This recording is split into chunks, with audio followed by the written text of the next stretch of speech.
Hey folks, Würfel here. Today we're gonna take a look at the dice box that I built. But before we start with that, so regularly I use this little pouch thing to carry my dice around with me every day. But I decided I need something better. Feldherr was so kind to send me one of these boxes. You see I directly marked it as mine. And it's normally for dice or for minis, and yeah, this worked like a charm. I love how you store the dice in here, but having this in your pockets and walk around gives you a lumpy knee, and it is just too big and too thick. So I decided to go a step further and make something that works better and fits my needs. So I came up with the first version of the box, and I thought it would be really cool to have a closing mechanism instead of the regular magnet stuff. But yeah, the closing is not working very nice, so I skipped that, added the magnets that I put in just to test if the magnets also work. And yeah, the first box was born, and from there on a little bit of tweaking here and there, and the journey began to become a nightmare.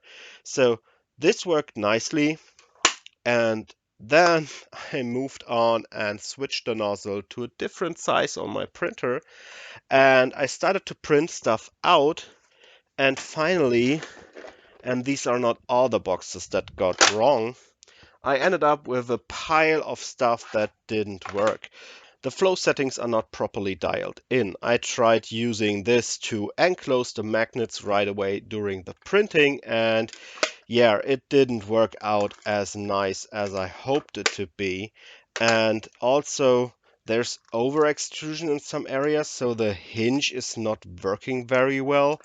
In other areas, I have under extrusion, and the surfaces are not filled properly, and then I have gaps here and there and over extrusion in other parts. I need to break free the hinge part, and I thought, what the hell is going on here? After a whole weekend spending printing multiple versions, dialing in the flow rates, and trying to find settings to come around the issues, I found the conclusion is to go and step down again and put in the original nozzle and work with that. So I went down, put the 0.4mm nozzle back in, loaded the standard profile, and everything worked flawless. A little bit disappointed that I couldn't use the bigger nozzle to speed up things, but I hope the issues will be fixed in the near future so I can switch back to the bigger nozzle. This here is the final result. You can see the dimensions of the box are made to fit on the Prusa Mini, so they are a little bit smaller than 180 by 180 millimeters. So this is something that I specifically designed to fit on the Prusa Mini to use the whole capacity of my printer at the best way. And of course, I didn't leave it with this alone. So this is the plain version that you will find on Prusa printers and on Thingiverse.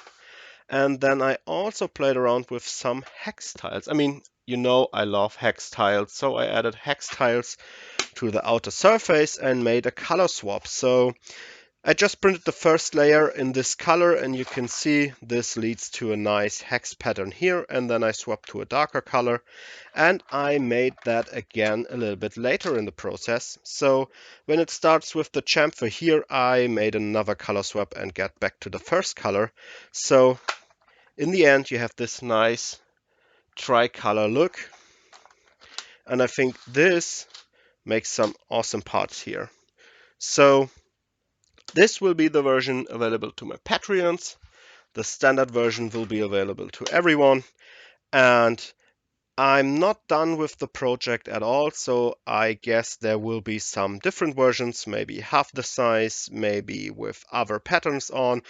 But I'm still playing around with that. Sadly, the whole printing issue thing caught up a lot of my time on this project, and I wanted to invest more into the shape and look of this. But we will do that the next time. So that wraps up the whole project for now. I wish you a lot of fun printing these. If you like this, consider liking this video and subscribing to my channel. And until the next time, I wish you a lot of fun printing these. Happy dice making, and goodbye.